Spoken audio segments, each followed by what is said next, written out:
जगतः पितरौ वन्दे पार्वती परमेश्वरौ।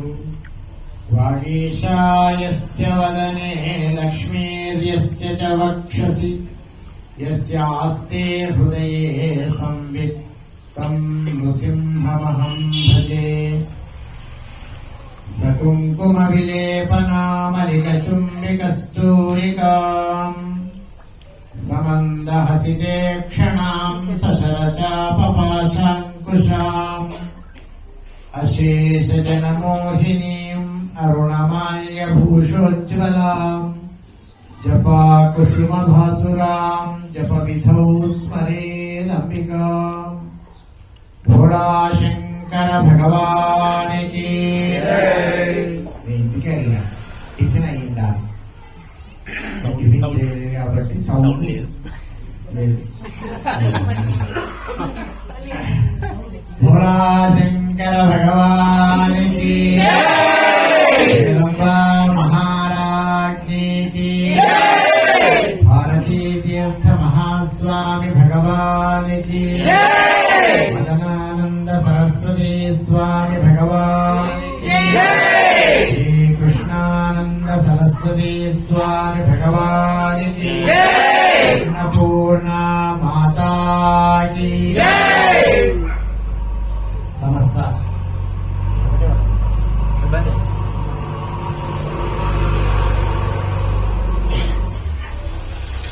అన్నిటికీ ఆధారభూతమై అంతటా ఉండేటువంటి పరమాత్మ యొక్క చైతన్య స్వరూపం మన ఈ నివాస సముదాయాల్లో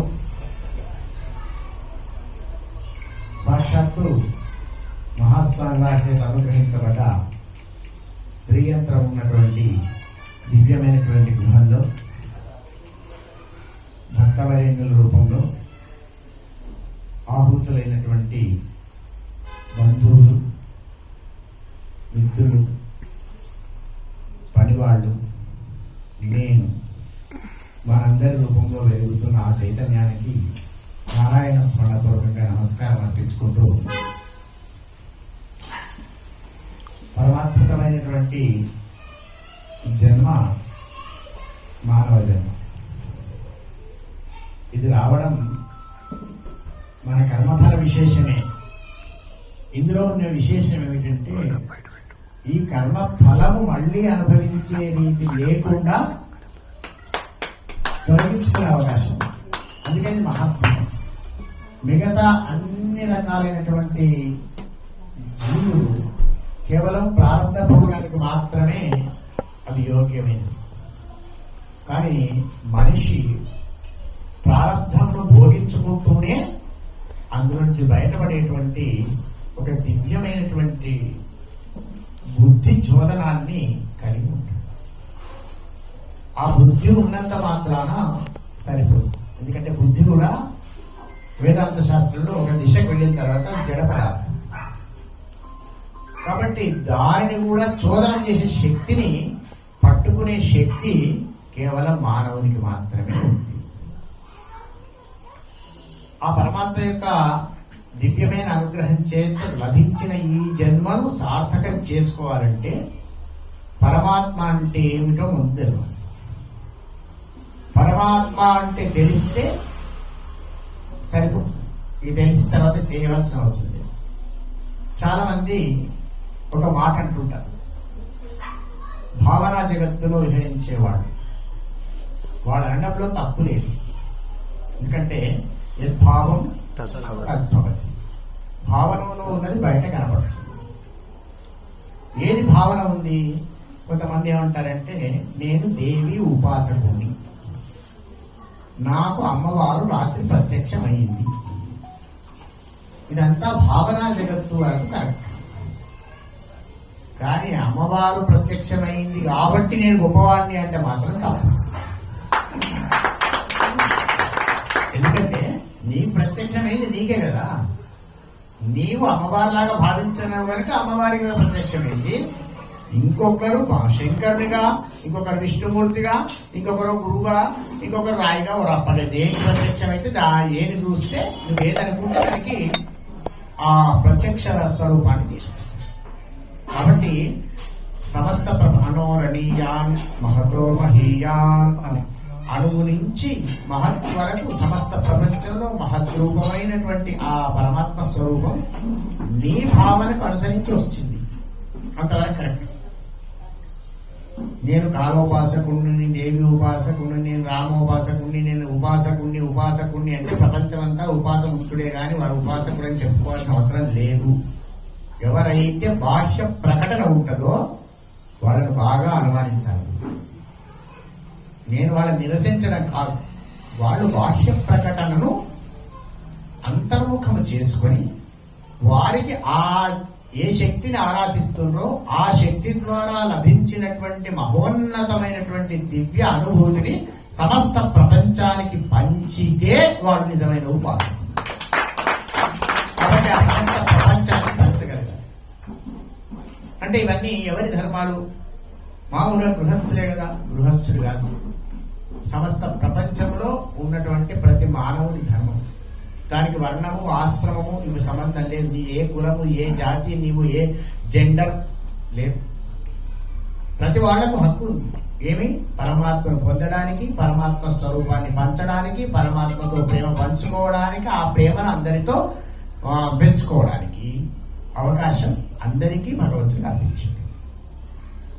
you may to utilise or misutilise. రెండు రకాల పదాలు వాడుకున్నాను. డిస్ అన్నాక అనకూడదు, యాక్చువల్ ఇంగ్లీష్ మిస్సే అనాలి, డిస్ కూడా. ఎందుకంటే వాడు లోపల కూడా లేకుండా చేసుకుంటే డిస్యూటిలైజ్ అండి వాడిని చేసేది. కాబట్టి మిస్ అంటే తక్కువ చేస్తాడు, యూటిలైజ్ అంటే కరెక్ట్ చేస్తాడు, డిస్ అంటే మనకి లోపల ఉండదు, బయట చేస్తుంటాడు, పొరపాటు ఉద్దేశపూర్వకం. కాబట్టి ఆ విధమైనటువంటి వ్యవహారంలో చాలా జాగ్రత్తగా ఉండాలి. అంటే నేను ఏది ఉపాసకులను నిరసించడం లేదు, ఉపాసకులను చెప్పుకోవడాల్లో వాళ్ళు చేయవలసిన కర్తవ్యాన్ని నిర్దేశిస్తున్నాను ఈ సందర్భంగా.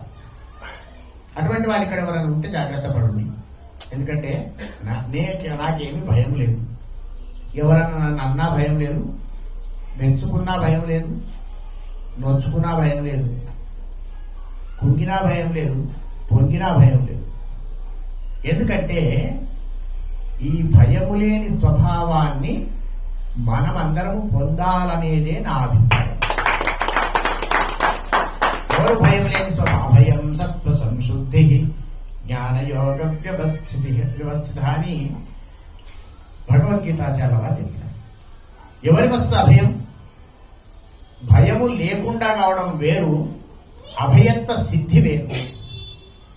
ఎవరికైతే సత్వ శుద్ధి ఉంటుందో వాడికి భయం ఉండదు. సత్వము శుద్ధి కావాలంటే ఏమి చేయాలి? చాలా జాగ్రత్త పడాలి. ఎప్పటికప్పుడు మలినం కావడానికి సత్వం మీద అన్ని రకాల దాడి జరుగుతుంది. సత్వం మీద దాడి జరగడం ఆపేయాలని అది తప్పు. దాని గురించి ప్రయత్నం చేయొద్దు. నువ్వు సత్వాన్ని వదలకు, సరిపోతుంది. నీవు వదలకుంటే దాని నీ పక్కవాడు వదలడు, వదలకుండా ఉంటారు. నేను మాత్రం సత్వాన్ని పాటించను, సమస్త ప్రపంచము పాటించవలను అన్నప్పుడు అప్పుడు ప్రాబ్లం స్టార్ట్ అవుతుంది. అందుకని చెప్పి దాన్ని ఏం చేస్తారు?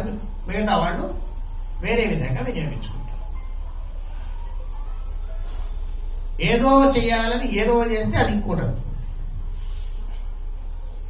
ఎందుకు అవుతుంది? అది ఉద్దేశపూర్వకంగా చేసినటువంటి వ్యవహారం కావచ్చు, లేదా మానసికంగా జరిగినటువంటి అభిప్రాయం కావచ్చు, ఇతరుల వల్ల కావచ్చు, ఏదైనా కావచ్చు. దాన్ని జాగ్రత్తగా చూసుకోరు. ఒక చోట ఒక ఇంటి యజమాని ఉన్నాడు. ఇంట్లో 50 మంది ఉన్నారు. 4 లీటర్ల పాలు తెప్పిస్తే ఛాయగా అయిపోతుంది వారికి. యజమాని అవస్థ ఏంటంటే how to save the milk. ఏం చేయాలి? పాలను ఎట్లా కాపాడుకోవాలి? ఇన్ని 4 లీటర్ల పాలు ఛాయగా అయిపోతుంటే ఎట్లా? కాబట్టి ఈ టీ ఒకటి బంద్ చేస్తే మనకు ఒక 15 రూపాయలు, రోజు 50 రూపాయలు మిగులుతాయి అనుకున్నాడు పాపం. అనుకొని చిన్న ప్రకటన చేసినాడు. అందరికి సమావేశం పెట్టుకొని, నాయన రేపటి నుంచి నేను ఛాయ్ తాగను. మిగతా వాళ్ళందరూ చప్పట్లు కొట్టేసి, ఎందుకంటే ఛాయ్ తాగ వీడు అనుకున్నాడు అందరూ ఛాయ్ తాగే సంతోషం. పెద్ద కొడుకు లేచి చెప్పిండు, అమ్మ నాన్న ఛాయ్ తాగడట, మనం ఇంకొకసారి ఎక్కువ తాగొచ్చే అని. అంటే ఇక ఖర్చు పెరిగింది. మనం అంటే మనం అనుకున్నది అయితే ఉద్దేశం వేరైతే వచ్చేటువంటి స్పందనలు వేరు. అదే ఇప్పుడు జరుగుతుంది. ఏమి జరుగుతున్నది? భగవంతుని ఉద్దేశం ఏమిటి? నాయన అన్ని జీవులను 84 లక్షల జీవరాశులను మీకు ఇచ్చిన అన్నిట్లలో మీరు పుట్టి వచ్చినారు కదా, ఇప్పుడు మానవులుగా మీకు జన్మనిస్తున్నా 100 కోట్ల జన్మలు గడిచిపోయినాయి, పుణ్యాత్ములైనారు మీరు, నువ్వు మానవునిగా ఉంటు అని 100 కోట్ల జన్మల పుణ్యాల ఫిక్స్డ్ డిపాజిట్ మ్యాచ్యూర్ అయితే మనకు చేతులు పెట్టి పంపించింది. అంటే ఇక్కడ కూర్చున్న వాళ్ళందరూ 100 కోట్ల జన్మల పుణ్యాల మూటలం, మామూలు విషయం కాదు. మానవుడికి ఒక ప్రత్యేకత ఇచ్చాడు భగవంతుడు. మిగతా జీవులకు మీకు ప్రత్యేకత ఇస్తున్న బిడ్డ, మిగతా వాళ్ళని భూమికి సమాంతరంగా ఉంటాయి, మీరు నిలువుగా ఉంటారు అని చెప్పి. అంతే, అవి సమాంతరంగా ఉంటాయి. తలగాకి ఎందుకు ఉంటుంది? మేస్తుంది, పంటది, తింటది, పంటది. ఆహార నిద్ర భయమేధాదులు ఉంటాయి దానికి. కానీ మీకు ఏమిస్తున్నా పైకి తల, కిందికి కాడు. కర్మ చెయ్యాలి, బుద్ధితో ఆలోచన చేయాలి. చేసిన భాగాన్ని బుద్ధిని కనుక పరమాత్మలో లీనం చేయగలిగితే నువ్వు నా దగ్గరికి వస్తావు, కిందికే చూస్తే మళ్ళీ జన్మిస్తావు అంటారు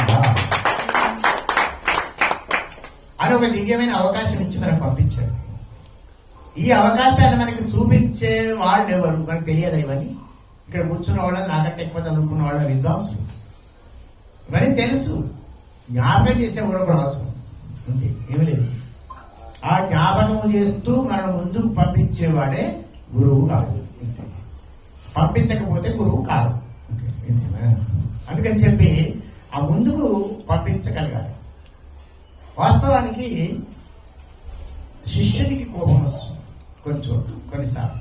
చెప్పింది చెప్పు అన్నది గట్టి గొప్పడు, సంధ్యావందనం చేయాలంటే వీడెక్కడ జరిగిందో భయం అనిపిస్తుంటుంది. ఇవన్నీ అనిపిస్తాయి. కానీ ఫలితం అందుకున్నప్పుడు తెలుస్తుంది. ఫలితాన్ని అందుకున్నప్పుడు తెలుస్తుంది. ఒక బట్ట ఉంది, ఆ బట్ట నేస్తున్నారు. ఆ పత్తి అంతా వేస్తుంటే ఆ పత్తి అనుకున్నది ఒత్తి చంపుతున్నారు, ఇలాగ తీస్తున్నారు. దాన్ని అన్ని వేసిట కండ వేసి రాస్తున్నారు. అబ్బబ్బా నన్ను నీళ్ళల్లో ముంచుతున్నారు, గంజిలో ముంచుతున్నారు, సమాధని కలర్లో ముంచుతున్నారు, డిజైన్స్ అంటున్నారు, అబ్బబ్బా 3-4 రకాలు కలుపుతున్నారు, నన్ను ఎంత బాధ పెడుతున్నారు అవి అని ఆ వస్త్రం బాధపడుతున్నారు. ఆ తర్వాత తీసుకొచ్చి ఈ వస్త్రం అండి అని వాడు అమ్ముతున్నాడు. నేను ఎంత పవిత్రమైన జీవితము, నన్ను అమ్ముకుంటున్నాడే వీడు అనుకుంటుంది వస్త్రం. నన్ను ఒక అమ్ముడుగా తయారు చేసింది. తీసుకున్నారు. ఆ దుకాణంలో వాడు పెట్టినాడు, అన్ని వస్త్రాల్లో పెట్టినారు. ఏమి నాకు బతుకు, తీసుకువచ్చి ఈ దుకాణంలో అన్ని మోసుకుంటూ నేను ఇక్కడ పడేవాళ్ళు కదా అనుకుంటుంది. కొనుక్కోవడానికి వచ్చారు. ఇది బాగలేదు అనుకుంటుండ్రు, బాగుంది, తీసి దాని పోగులు వీకి ముంచుకుంది, లేదు అనుకుంటే అక్కడ వారేస్తున్నారు.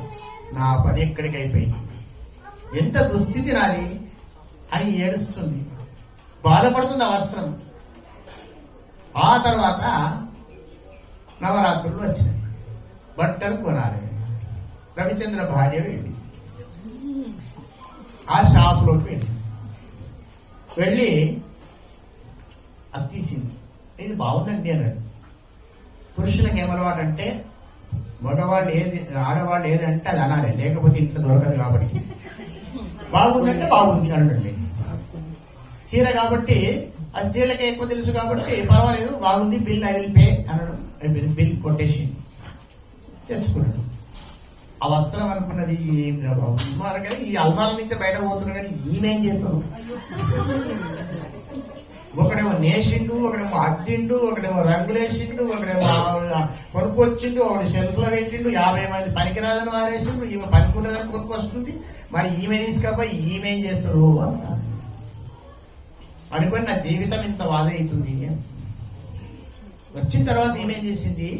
నవరాత్రి అయితే అమ్మవారికి ఇది అడ్డమైన చీర ఇక్కడ తెచ్చాము, ఇక్కడ ఎవరెవరు పుట్టినరో అని పడి నీళ్ళల్లో వెళ్ళింది. నా బతుకు అనుకుంటుంది, చీర నీళ్ళల్లో వెళ్ళింది.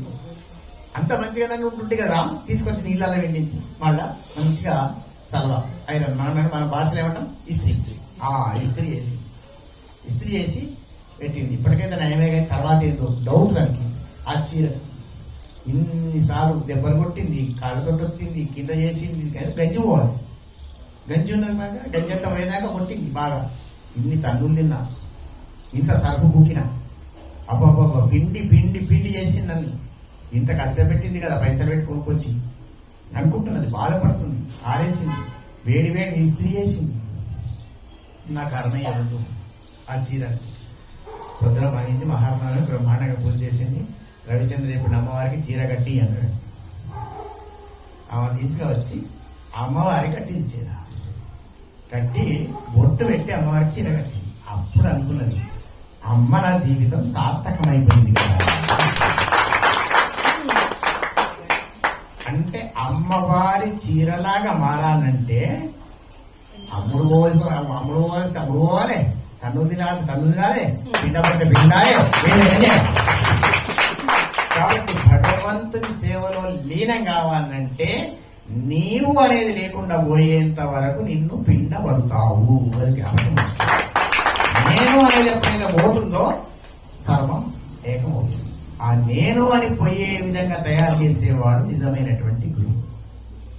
శిష్య విత్తాపహారకుడు కాదు, శిష్య చిత్తాపహారకుడు కావాలి. Cash less transaction, less cash transaction కూడా ఉండొద్దండి. క్యాష్ లెస్ అంటే మూల్యం లేని అని, పైసలు కాదు, అమూల్యమైనటువంటి సంవిధానమే గురు శిష్య సంబంధం. దానికి ఎట్టి పరిస్థితులలో కూడా ఎవరు కూడా దాంట్లో కల్పించుకోవడానికి వీరు ఉండనటువంటి సంబంధం. అటువంటి దివ్యమైనటువంటి గురువు పాదుకలు ఉన్నాయి. అవి మహానుభావుడైనటువంటి జగద్గురువులు మహాసన్నిధానం స్వామివారు అంటారు. ఇప్పుడు మహాసన్నిధానం కొత్త పేరు వచ్చింది. స్వామివారు భారతీ తీర్థ మహాస్వామి గారి యొక్క దివ్య చరణాల విందాల చేత స్పృశించబడి అనుగ్రహించబడినటువంటి దివ్యమైనటువంటి పాదుక దర్శనం ఇవాళ మనందరికీ కలుగుతున్నది. వందే గురు పదద్వంద్వం అవాంగ్ మానస గోచరం రక్త శుక్ల ప్రభామిశ్రం అతర్క్యం త్రైపురం మహా అని శాక్తేయులు చెప్పుకునేటువంటి గురు మంత్రం. గురు పదద్వంద్వం అంటే రెండు పాదాలు అని అర్థం. గురు పదద్వంద్వం అంటే రెండు అక్షరాలే అని నా అభిప్రాయం. రెండు పదాలు, రెండే అక్షరాలు. గురు అంతే. అవాంగ్ మానస గోచరం, దాన్ని చూడడానికి, వినడానికి, చెప్పడానికి అది అనుభవైకమైనది. It should be experienced but not expressible. అది కంపల్సరీ దాన్ని అనుభవించాల్సింది కానీ వ్యక్తీకరణ చేసేటువంటి విధానం కాదు. తీపి తిన్నావు, ఏం తిన్నావు? తీపి. ఎట్ట తిన్నావు? నాకు ఎట్లుంది? తీపిగా ఉంది. తీపి ఎట్లుంది అనేకుంటూ డిస్క్రైబ్ అంతే. దాన్ని అలో చేయాల్సింది ఒకటి. ఆ విధంగా భగవంతుని యొక్క స్వరూపమైనటువంటి గురువు గారి యొక్క తత్వం కూడా అర్థం కాదు. గురుతత్వం అర్థం కావాలంటే ఏమి కావాలి? నీవు లేకుండా కావాలి. నేను అనేది ఎక్కడైతే పోతుందో గురువు పూర్తిగా అర్థం. అతర్క్యం త్రైపురం మహా. తర్కానికి అందరికీ తర్కం అంటే ఇదైతే ఇట్లా, అదైతే ఇట్లా, పొగ ఉన్నది, దాంట్లో నిప్పు ఉన్నదా, నిప్పు కూడా పుట్టించి, ఇదంతా తర్క వేస్ట్ వ్యవహారాలు. కొందరు తర్కాలు చేస్తారు. ఈ ప్రపంచం ఎట్లా ఏర్పడింది? సైటాలజీ, కణశాస్త్రం ద్వారా ఏర్పడ్డదని వాడు అంటాడు. కణశాస్త్రమో మనుశాస్త్రం, ఏదో శాస్త్రం, ఏదో ఒకటి తయారు చేస్తుంటు ఉన్నారు కదా. అది ఏ శాస్త్రం? కణశాస్త్రం కాదు. కణము ద్వారా ఏర్పడ్డది. టోటల్లీ మన కణం ద్వారా, రక్త కణం, డబ్ల్యూబీసీ, ఈబీసీ, ఆబీసీ అని ఉంటాయి కదా. ఆ కణాలన్నీ ఉన్నాయి, వాస్తవం నేను ఒప్పుకుంటున్నా. కానీ కణాలు తయారు చేసేవాడు ఒకడు ఉన్నాడు కదా, వాడు దేవుడు. కాబట్టి రకరకాలైనటువంటి భేదాభిప్రాయాల్లో మనం ఉంటాము. ఈ ఏమన్నా మూల పదార్థం ఒకటి ఉంది కాబట్టి అతర్క్యం, దాని గురించి మనం చెప్పరాదు. ఎందుకు? మన చేతులు లేదు. అది మనకు చెప్పదు. బ్రహ్మసూత్ర భాష్యాల్లో దాన్ని ప్రతిపాదించారు. దాని గురించి మీరు అడగకూడదు అని చెప్పినది. దాని గురించి మాట్లాడకూడదు. జన్మాద్యస్థాన్ని ఎట్లా అంటే నువ్వు అడగద్దని చెప్పి ప్రతిపాదించారు. అడగడానికి వీలు లేదు. అడిగితే నీకేం తెలియనట్టు లెక్క. అట్లని అడగద్దని కాదు. అడగొద్దని తెలిసేదాకా అడగాలి. ఆ విషయం ఇలా ఉంటుంది అని తెలిసేదాకా అడగాలి. ఆ తర్వాత త్రైపురం మహా 3 పురములను అధిగమించింది అని. పురములు అంటే దాని అర్థాలు చాలా ఉన్నాయి, వద్దు, ఇది నా సమయం లేదు. గుణాతీతము అని చెప్పుకోండి సరిపోతుంది. రక్త శుక్ల ప్రభావిస్తుంది అంటే ఆ 2 పదాలు ఎట్లుంటాయట, ఒకటి రక్తవర్ణం, ఒకటి శుక్లవర్ణం. ఒకటి ఎరుపు రంగు, ఒకటి తెలుపు రంగు. గుణాల్లో ఏముండాలి? నలుపు రంగు కూడా ఉండాలి, అవును కదా? తామసం ఉండాలి కదా? లేదు. ఇక్కడ ఏముంది? ఎరుపు రంగు ఉంది, తెలుపు రంగు ఉంది. దానికి కూడా వ్యాఖ్యానం చాలా ఉంది. అయినప్పటికీ సూక్ష్మంగా ఎరుపు రంగు అంటే మన కోరికలు తీర్చేది, అది శుభ్రమైన కోరికలు అయితే తీస్తాయి. నల్లపు లేకపోతే అపరిశుభ్రమైన కోరికలు తీర్చే అవకాశం లేదు. శుభ్రమైన కోరికలు తీర్చేది. తెలుపు రంగు అంటే మనస్సును సత్వంగా శుద్ధంగా మార్చేది అని. ఒకటి చింతపండు, ఒకటి చక్కెర. అక్కడ మిరపకాయ లేదండి, తామస గుణం. కాబట్టి ఆ విధంగా ఉంది. మనం ఏం చేస్తామంటే ఇక్కడ దాకా బాగానే ఉంటాం. మీరు శిశుభమస్సు రాస్తారు కదా, పౌరోహిత్యం చేసినప్పుడు సున్నంలో పసుపు కలుపుతారు. ఏమైతుంది? కొంచెం ఎక్కువ కలపండి, ఏమైతుంది? ఇంతే అండి. మనం చేసే పని ఇంతే. ఎంతవరకు ఉంటే అంతవరకు మనకు పరమాత్మ అనుగ్రహించడానికి యోగ్యమైనంత కలుపుకో. కానీ ఎక్కువ కలిపితే అది నలభైపోతుంది, అది పరమాత్మ దూరం అయి ఉంటుంది. అందుకని చెప్పి రక్త శుక్ల ప్రభామిశ్రం, ఆ రెండింటిని కలిపినటువంటి కాంతి ఒకటి ఉంటుంది. ఆ కాంతి పుంజమే భగవంతుడు. అతర్క్యం త్రైపురం మహా అని చెప్పుకున్నాం. అటువంటి దివ్యమైనటువంటి పాదాల సన్నిధిలో మనం వాళ్ళ కార్యక్రమం చేసుకున్నాం. రవిచంద్రుడు చాలా రోజుల నుంచి అడుగుతున్నటువంటి మాట, ఇంకా ఆయన పేరే రవిచంద్రుడు. మొత్తం రవిచంద్రుడు అంటే మొత్తం దినవంతా వాడే, మొత్తం అహోరాత్రాలు అన్నట్టు మొత్తం రవిచంద్రుడే.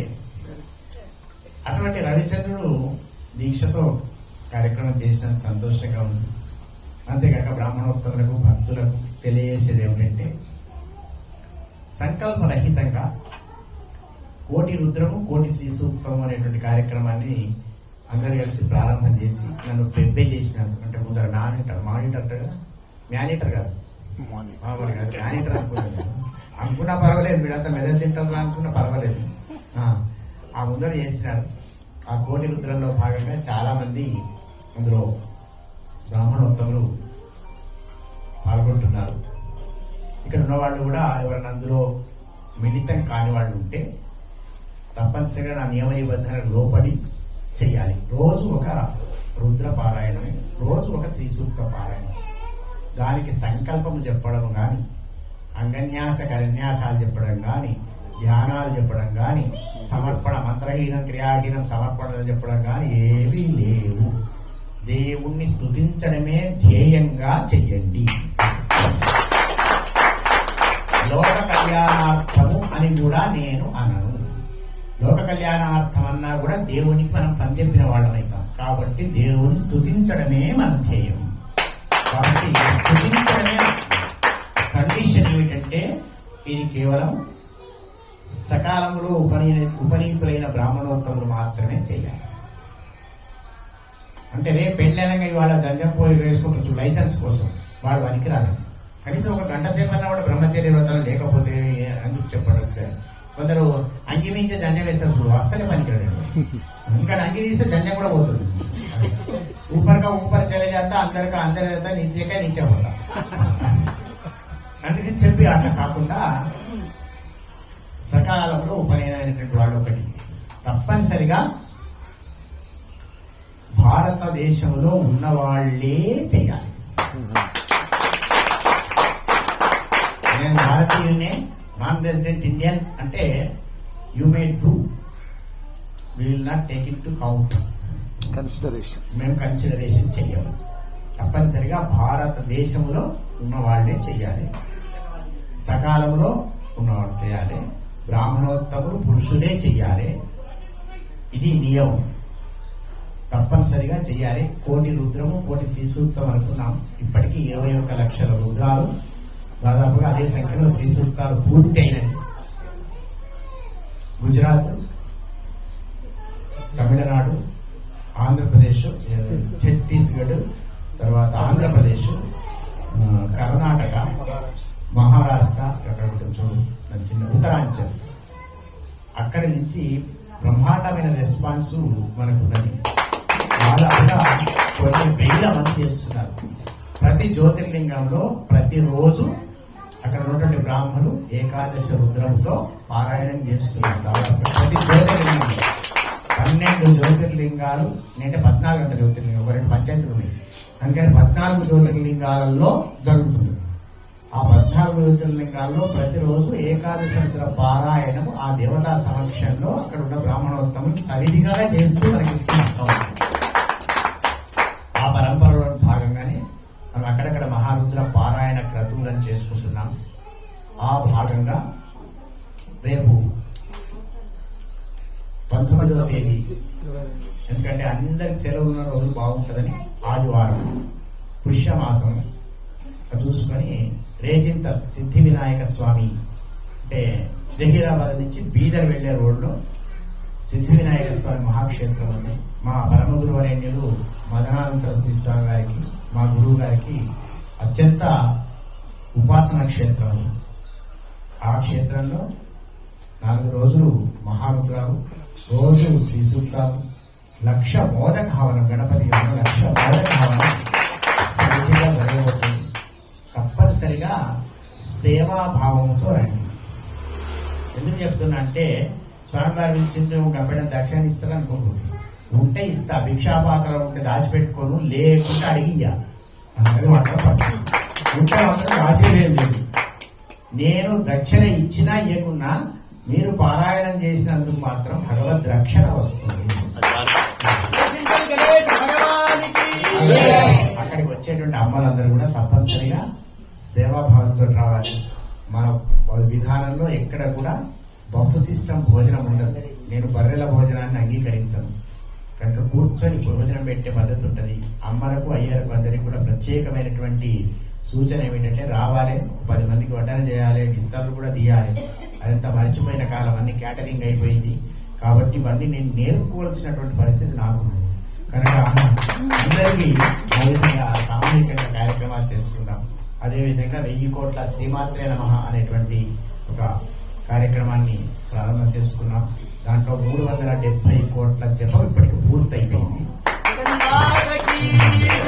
చెప్పింది ఆ కార్యక్రమాల్లో కూడా పాల్గొంటారని ఆశిస్తూ, మరి మంచి కార్యక్రమాల్లో అందరూ భాగస్వామ్యం కావాలని, మంచిని పెంచుకోవాలని, ఈ కోటి రుద్ర సందర్భంగా యావత్ భారతదేశంలో మహారుద్రాలు చేసేటువంటి కార్యక్రమాన్ని ప్రారంభం చేసినాం.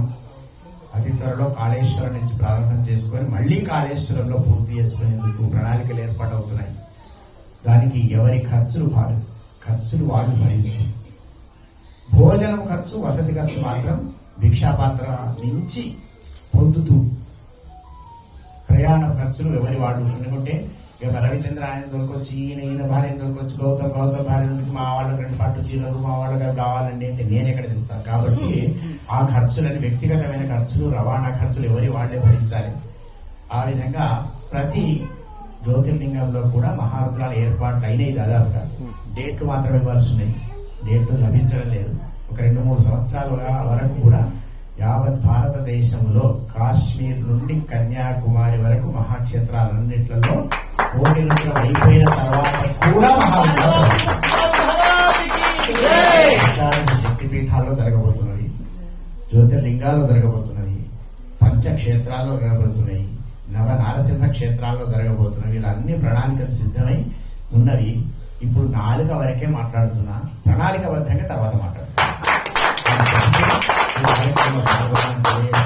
మా దర్శనం వెంకన్న అత్యుత్సాహ ప్రదర్శన చేసి ఇప్పుడే అందరినీ అలర్ట్ చేసి వెంటనే ప్రతి వాళ్ళు రుద్రం చేసేటట్టుగా, ప్రతి వాళ్ళు శ్రీసూక్తం చేసేటట్టుగా, నియమబద్ధంగా ఉండేటట్టుగా ముందుండాలని ఈ సందర్భంగా మీ అందరి ముందు దర్శనం వెంకనకు సూచన చేస్తూ ఈ విషయాన్ని అందరికీ దర్శింపజేయవలసిందిగా కూడా సూచన చేస్తూ మరి కార్యక్రమాన్ని నిర్వహించినటువంటి రవిచంద్ర గారు పరిపూర్ణ ఆశీస్సులున్నటువంటి వారి తల్లిదండ్రులకు వాళ్ళకు జన్మనిచ్చిన గొల్లపల్లి గ్రామానికి అందరికీ కూడా ఆ దివ్యమైనటువంటి భగవత్ కృప కలిగి మీ అందరిలో ఇంకా ఒకటే శ్రీసూత్రం చెప్పేట్టు ఒకటే రుద్రం చెప్పి మేము వంద చేస్తామనేటువంటి గొప్ప భావన కలిగేలా ఆశీర్వదించాలని గురువు గారి నారాయణ స్మరణ పూర్వక అర్థిస్తూ నేను నా వానికి రామాలి.